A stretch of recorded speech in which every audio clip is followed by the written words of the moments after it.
Hi, everybody. Welcome to my homestead and welcome to my channel. My name is Jared. I got this email from Christina Niklichek. Subject line, King lineage ended. And in the email, Turin, Italy, February 10th, Reuters. Hundreds of mourners attended the funeral in the northern Italian city of Turin on Saturday of Vittorio Emanuele of Savoy, the only son of Italy's last king, who died last week, aged 86. So, why are we talking about this? Well, it's because starting in 2022, there was this weird list of people that died pretty close together. And it continues until now. Now we're in 2024, but we have all these figures that are either the longest living of their type or longest in office, or they're the first or the last, or they're, royalty, or there's some notable person. Let me just give you an example. I have to go through the list each time for it to make sense, because there's always new people joining the channel.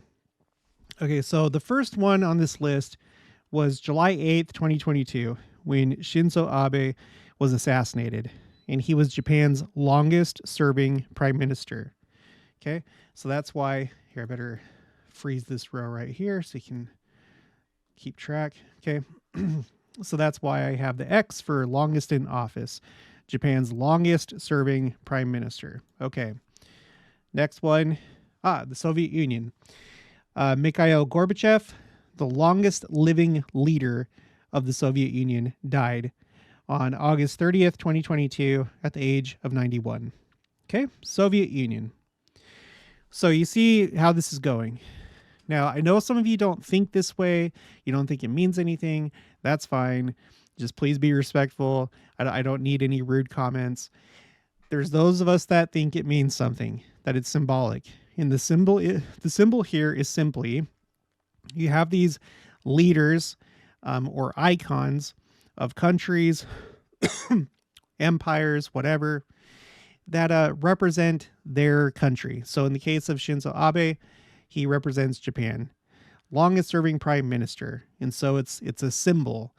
And if that symbol falls, it ends, it's the end of an era, then that might mean something as we're coming closer to the second coming, when all these nations are going to become the nations of Christ. He's going to become king. This era is going away. We're not going to have any more kings or prime ministers or presidents or whatever during the second coming. Christ is going to be king. The downfall of nations. So this being a foreshadowing, not the downfall of Japan itself, but most likely a foreshadowing. And again, just because you don't think it means anything doesn't mean that other people don't think that it doesn't mean anything. So when you have this happen, it affects people on an emotional level, and it's a way that the Lord can speak to people individually, but many people individually. So anyway, a lot of people would have seen this, Mikhail Gorbachev, pass away and be like, oh my gosh, he represented the Soviet era. And they may stop and think and maybe get a little bit spiritual and think about the implications of it and the future. And if they're Christian, they may even think about the second coming, like we are. So you see how that works. Okay. Next, after the Soviet Union, we got the United Kingdom. Queen Elizabeth II, the longest reigning British monarch and second longest reigning sovereign worldwide, behind French King Louis XIV. So meaning out of all royalty throughout the world, she was the second longest reigning, except for that French king. And she was the longest reigning British monarch for the United Kingdom. Okay. And this is really what kind of got things going. When she passed away, it blew my mind. I felt like she was just going to live forever because she'd always been there my entire life, and probably for most of you as well. So it was a really big change to go from a queen to a king of England in the UK. But the thing about it is that after she passed away, longest reigning British monarch, the day after, President Nelson had his birthday on September 9th. And that birthday, if you're not counting days and months, if you're just going by year, that birthday made him the oldest living prophet or apostle of this dispensation. I feel like there's a pretty clear message there. You have President Nelson that represents the church. You have these other world leaders that represent their respective nations, kingdoms, whatever. They pass away, but we have a president of the church that continues on, that continues beyond them, right? Christ's kingdom is not going to end. All nations are destined to end, but not Christ's kingdom. So you see symbolism here. And it was a big deal when he became the oldest living prophet and apostle. And each birthday that goes by, it's more and more incredible.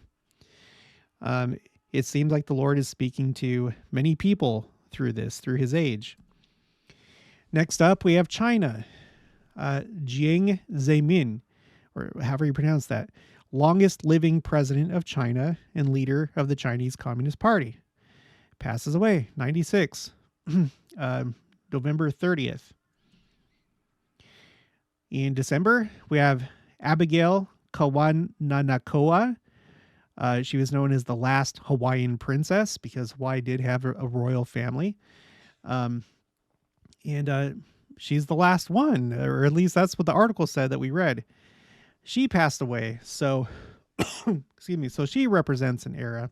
By the way, if you want to verify any of this, just like any of my spreadsheets, I always have a column that's dedicated to my references. So you can go and verify this yourself. Okay. It's all right here on this spreadsheet. It's column M. So anyway, so we got Hawaii after that. Now, this isn't a country. It's a sport. Who cares about soccer? Well, millions of people care about soccer.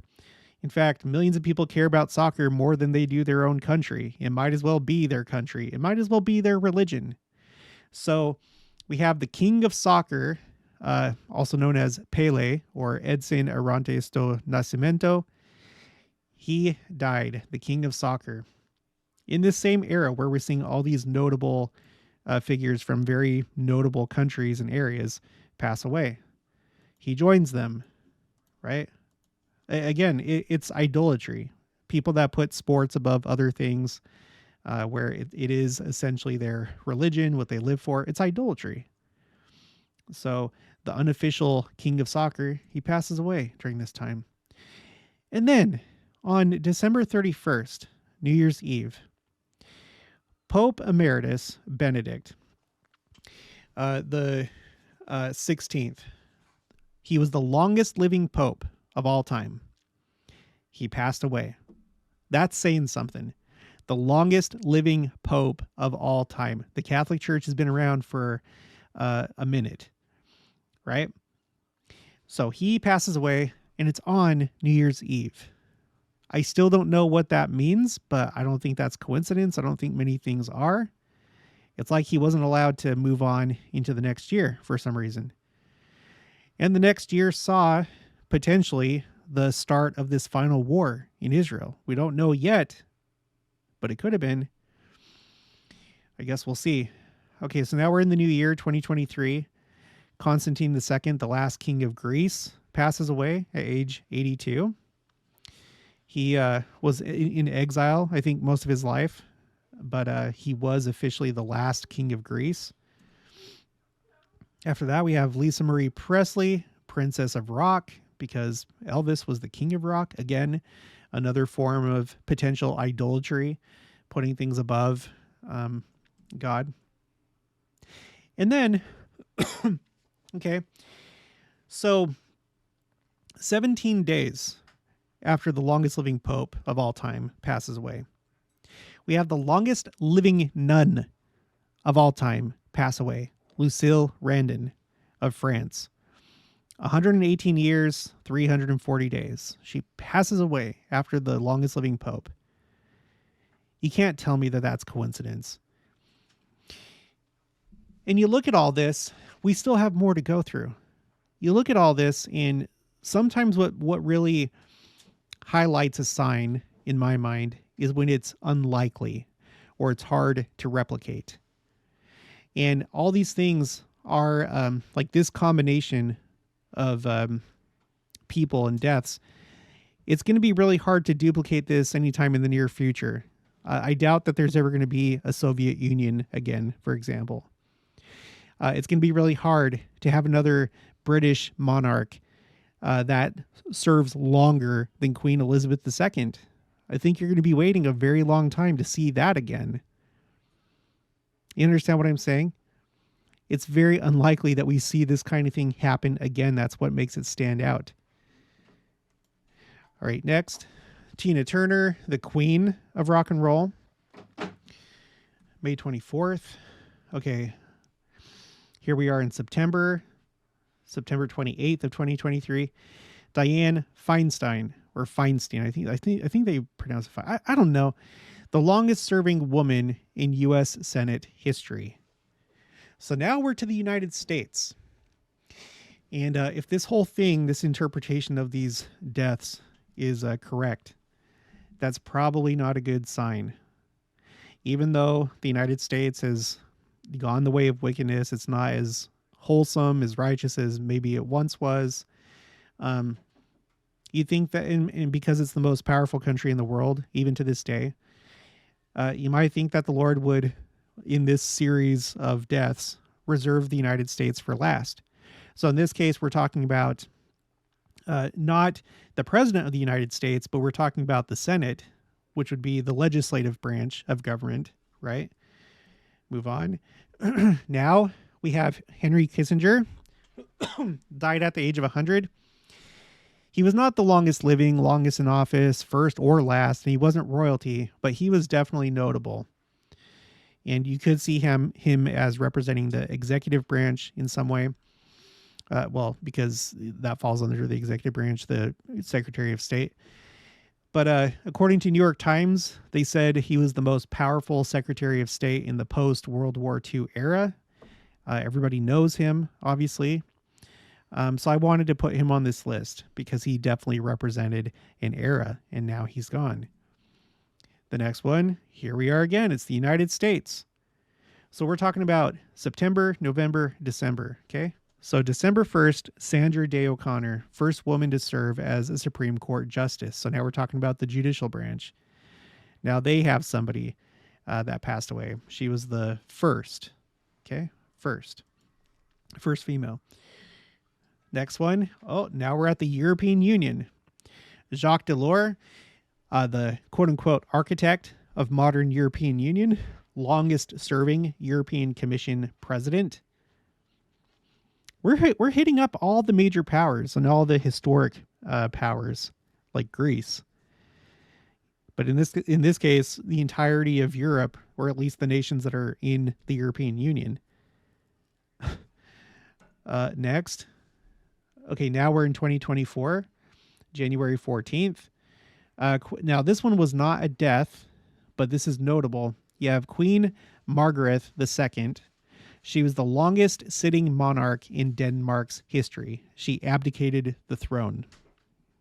The longest sitting monarch in Denmark's history abdicated the phone. She finally got off that phone call. Everyone's been waiting for the phone.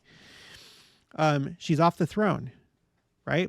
Longest in office and royalty, but she is still alive. But it's the end of an era. And now that brings us to today, Italy. Son of Italy's last king. Well, let me get into the details. So we're talking about this handsome guy right here in his royal getup. Here he is in a suit and tie. So I'm going with this article from Reuters. It's different from the one that was in the email because this one had a little bit more information. It was a more like updated. Well, no, it just had more information. So Vittorio Emanuele of Savoy, son of Italy's last king, dies aged 86. So let's read a little bit about him. And as we think about Italy, we can think about Italy, the modern nation state of Italy, but I think you could also think about the Roman Empire in this, and I'll show you why. I understand European history and how things went. you might be like, well, it's not a direct line. It's not like this would have been Caesar. Well, actually, we don't know that, but I'll get to that in just a minute. Okay, Rome, February 3rd. Vittorio Emanuele of Savoy, the only son of Italy's last king who lived in exile in neighboring Switzerland for most of his life, has died aged 86 at his home in Geneva, the royal house of Savoy said. Born in the southern Italian city of Naples, he left his homeland as a 9-year-old when his father, Umberto II, was forced to leave following the 1946 national referendum, which abolished the monarchy and established a republic. So that's officially when the monarchy ended in Italy, 1946. So why are we talking about him? I'll show you in just a minute. And here's Umberto II. So this was officially the last king of Italy, right here. All right, continuing on. Excuse me. Okay, so the one that we're talking about, the son, Vittorio Emanuele, he had declared himself king of Italy. Okay, so in exile, I guess after the death of his father, he declared himself king of Italy and long battled the rule in the Italian constitution which barred all male members of his family from returning to the country. So he may not have officially been king, but in some sense, he thought he was king. Maybe other people agreed with him that he should be king. I'm just like with any issue, there's going to be people for and against. So there probably were some people that were like, yeah, no, he is the king. We shouldn't have abolished the monarchy. So that's why I'm including him on the list, because, you can debate if that meant anything at all. Like officially, according to Italy's legal system, it didn't. But, on the side of the people and those that supported him, maybe it did. But for this reason, I want to include him on the list. Okay. Continuing, Vittorio Emanuele finally returned to Italian soil in November 2002 after Parliament lifted the ban, traveling to Rome for a brief visit just before Christmas and getting an audience with Pope John Paul. But he met a cooler reception on his return, the House of Savoy's image having been sullied by its World War II era association with fascist dictator Benito Mussolini. And then later in the article, although living in exile, Vittorio Emanuele was named in 1981 as one of more than 900 members of the outlawed secret Masonic lodge Propaganda 2, or P2, a group at the heart of many of Italy's scandals of the late 20th century. So essentially, you could say secret. This was a secret combination guy, right? And it's fitting. It's fitting. The power of secret combinations. It's going to come to an end. The Book of Mormon is always talking about secret combinations. We know that they began. They were first introduced to Cain.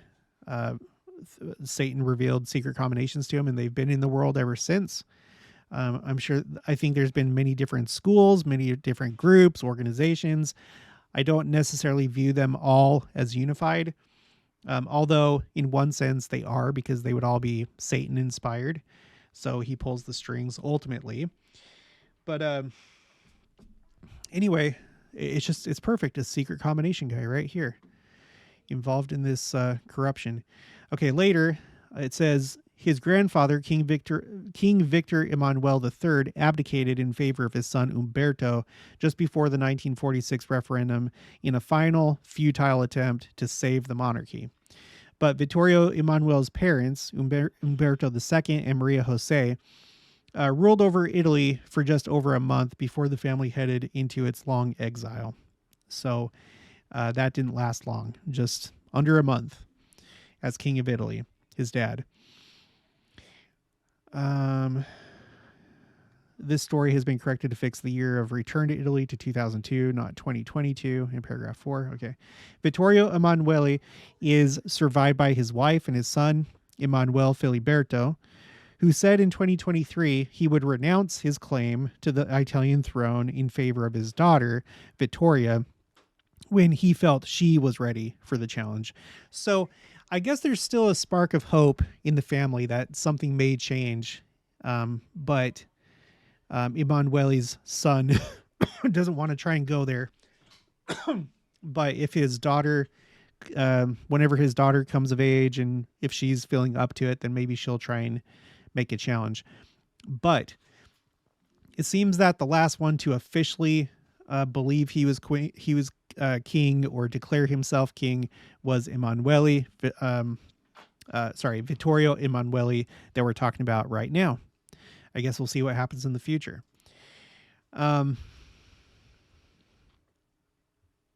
Here's on his Wikipedia page, there's a section about this, the Unilateral Declaration of Kingship, 1969. Vittorio Emanuele unilaterally declared himself King of Italy on the 15th of December, 1969. He argued that by agreeing to submit to a referendum on his place as head of state, his father had thereby advocated.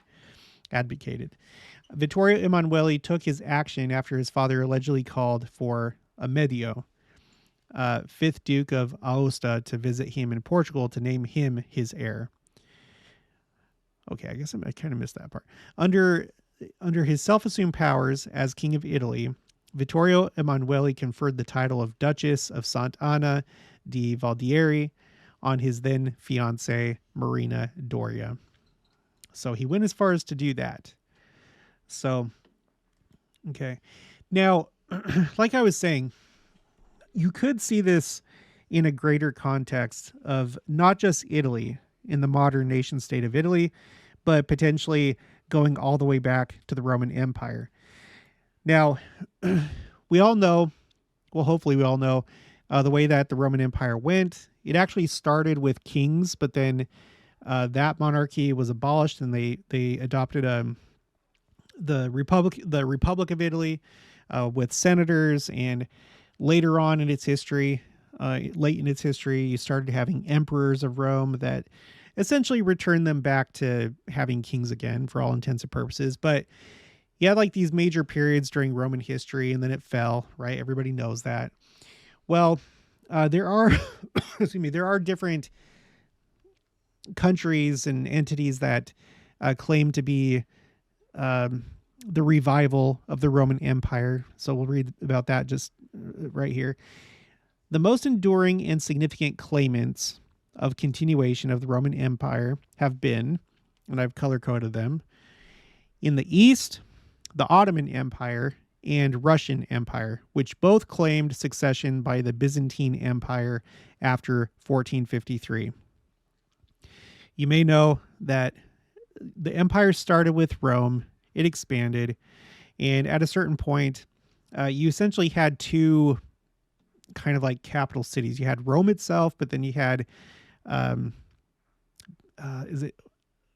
was it called? Was it Byzantium, or I can't remember. No, Constantinople, right? Constantinople. And the empire essentially split into two parts, which is very fitting because you'll remember in King Nebuchadnezzar's dream, he dreamt of a statue. And when you get down to the legs, the like waist and the legs, it's split into these two parts. You have the two legs, and it very well matches up with the Western Roman Empire and the Eastern part, or what later was known as the Byzantine Empire. So that's something that's interesting to note. So that's the East. Ottoman Empire, Russian Empire claimed to, be the successors of the Byzantine Empire, which in turn was from the Roman Empire. And in the West, the Holy Roman Empire from the year 800 to 1806. Okay, and we're going to read about that in just a second. Separately from claims of continuation, the view that the empire had ended has led to various attempts to revive it or appropriate its legacy, notably in the case of Orthodox Russia. The vocabulary of a third Rome, the first Rome being Rome in Italy, and the second Rome being Constantinople in the Byzantine Empire, has been used to convey such assertions of legitimate succession. And you might remember during the time of Hitler, he was trying to do his own revival, and that's what he meant by the Third Reich. So the first one would have been the First Rome, the second one would have been the Holy Roman Empire, and then the third one would have been Hitler's empire had he succeeded, right? But he didn't, thank goodness. So, but anyway, the Holy Roman Empire. We're going to look at that in just a second. But first, we have to visit the concept of King of Italy. Okay, King of Italy was the title given to the ruler of the Kingdom of Italy after the fall of the Western Roman Empire. The first to take the title was Odoacer, a barbarian military leader in the late 5th century, following the Ostrogothic kings up to the mid-6th century. When the Frankish conquest of Italy in the 8th century, the Carolingians assumed the title, which was maintained by subsequent Holy Roman emperors. So now we're talking about that second empire, so to speak, the Holy Roman Empire. So the title King of Italy was held by subsequent emperors of the Holy Roman Empire throughout the Middle Ages. The last emperor to claim the title was Charles V in the 16th century. During this period, the holders of the title were crowned with the Iron Crown of Lombardy.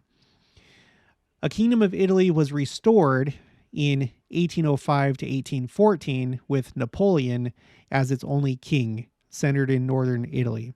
It was not until the Italian unification in the 1860s, and by this time the church has been organized, that an independent Kingdom of Italy covering the entire Italian peninsula was restored. From 1861, the House of Savoy held the title of King of Italy until the last king, Umberto II, was exiled in 1946 when Italy became a republic. Okay, so we just read about the Holy Roman Empire, which was the somewhat of a successor to the first Roman Empire. Let's read a little bit about that. The Holy Roman Empire, also known as the Holy Roman Empire of the German nation after 1512, was a polity of Central and Western Europe, usually headed by the Holy Roman Emperor. It developed in the early Middle Ages and lasted for almost 1,000 years until its dissolution in 1806 during the Napoleonic Wars. And then to Britannica, Holy Roman Empire. The varying complex of lands in Western and Central Europe ruled by the Holy Roman Emperor, a title held first by Frankish and then German kings for 10 centuries. The Holy Roman Empire existed from 800 to 1806. And I guess this is what it looked like in the beginning when it started in the year 800. Okay. And you'll see it comes all the way down. It doesn't take the entire Italian peninsula, but it does go as far south as Rome. And then by the end of it, it was much more limited and it did not go as far south as Rome. But the point is that you could see how maybe in some kind of way, albeit very loosely, this guy that just died, Vittorio Emanuele, would be, among the last to claim to be king of this historic location. If we're just looking at Italy and Rome, like the city of Rome, then you could say he might represent, in a way, the Roman Empire itself. Even though, in some ways we look at the United States as currently the Rome of the world, or the United States and the West in general being the Rome of the world. You can look at it any number of ways, but I'm just going to consider this as a possibility, right? So, excuse me. So this is the latest one.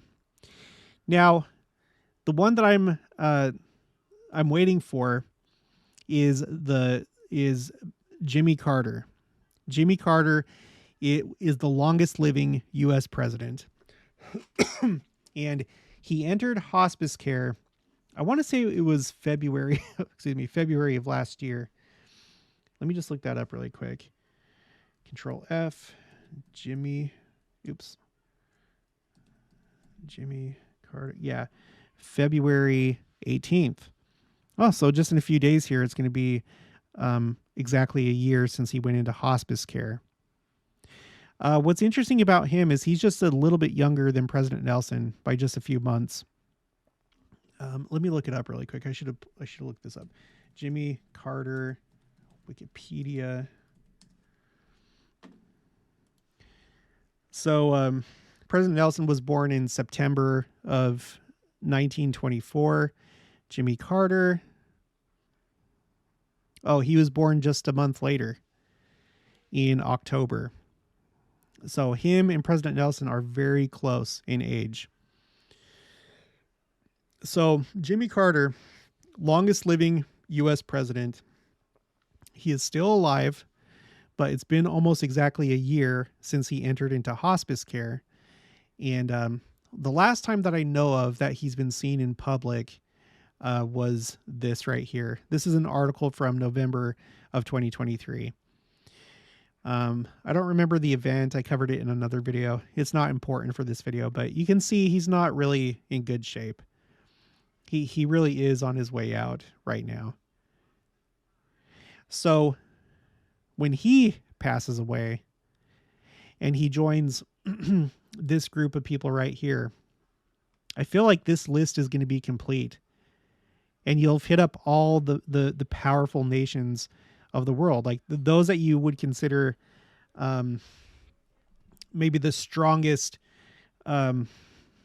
descendants of the Roman Empire. You know, if we're thinking about the Roman Empire, if we think about King Nebuchadnezzar's dream, and you have the toes that are made of clay and iron, you know, the toes that are iron, I think that's what we're looking at here. Not so much Japan, although Japan has essentially become a Western nation, even though it's, you know, as far east as you can possibly go almost. But you have Japan, you have the Soviet Union, which was very, very, very, very powerful.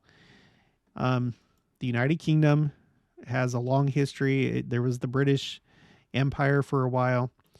China, Greece, not so much in modern times, but anciently. Of course, the United States, the European Union, Denmark, yes, and Italy. And if you want to, you could possibly view this as symbolizing Rome itself. So, it's just, again, I'll remind you, it's not going to be easy to replicate this series of events. In fact, I think it's virtually impossible. A long, long time would have to pass away, or it would have to go by for this to happen again. And that's why I think that we should take note of it. And you may not receive revelation this way. I'm not claiming to receive revelation for the world or anything like that. We're just trying to take note of things that are happening, and, you know, we'll just see where it leads. But it seems to be pointing to the end of nations. That's what I think. The end of all these eras, all these countries and figures and their time of power and influence coming to an end. Interestingly, as I was preparing this video, there's a couple like articles from today about Jimmy Carter. There's this one right here. So I'm recording this on the 13th. This one is, this is from the 12th. Sorry, I thought this was today. Egypt threatens to suspend peace treaty with Israel. Let's read about that. Egyptian President Anwar Sadat, Israeli Prime Minister Menachem Begin, and U.S. President Jimmy Carter signed a peace deal in 1979. The agreement, marked by a handshake, has resulted in more than 40 years. Interesting number. 40 years of peace between Middle East neighbors Israel and Egypt. That peace agreement has held up through 2 Palestinian uprisings, or intifadas, and several wars between Israel and Hamas. But the Egyptian government is threatening to suspend the agreement as Israel plans to send troops into Rafah, a city in Gaza on the border with Egypt. How about we look at that? And while that's pulling up, there was this other one. Now, this is from today. Okay, this is the one I was thinking of. It's a video. I haven't watched it, but I'm just taking note. This is on Fox News or Fox Business. Joe Biden is exactly where Jimmy Carter was. Jonathan Hoenig, or Henning, who knows how that's pronounced. I know that this has something to do with inflation. They're talking about inflation in this. Oh yeah, look right here. Stock slammed after hot inflation report. Okay. So, my gosh. It's so weird. It's so weird to have these articles come out on the day that I'm making this video. But anyway, let's go to Israel on Google Earth. Let's look for Rafah. It's going to be down here. Let's see, I have plate borders and labels on. Okay, there it is, Rafah, right here. And then just on the other side of this yellow line is Egypt. I think, my gut feeling tells me that nothing will happen between Egypt and Israel as a result of Rafah, but I could be wrong. Let's just keep an eye on it.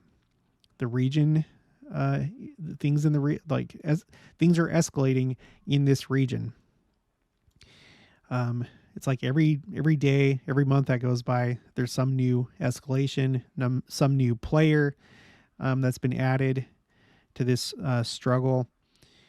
Who knows? Maybe Egypt is going to join in or somehow engage in this conflict. But 40 years since this. And this man right here, I don't think he has very many days left. Wouldn't it be crazy if he passed away and then this treaty, this peace agreement, this treaty, it falls apart and then Egypt gets into conflict with Israel? Wouldn't that be interesting? Or maybe reverse. Wouldn't it be interesting if Jimmy Carter was alive just long enough to see this peace deal fall apart just before he dies? All right, well, that's going to be it for this one. If you haven't already, please make sure to subscribe, like this video if you liked it, leave your thoughts and opinions down in the comments below. Also make sure to share it, and I'll talk to you guys later.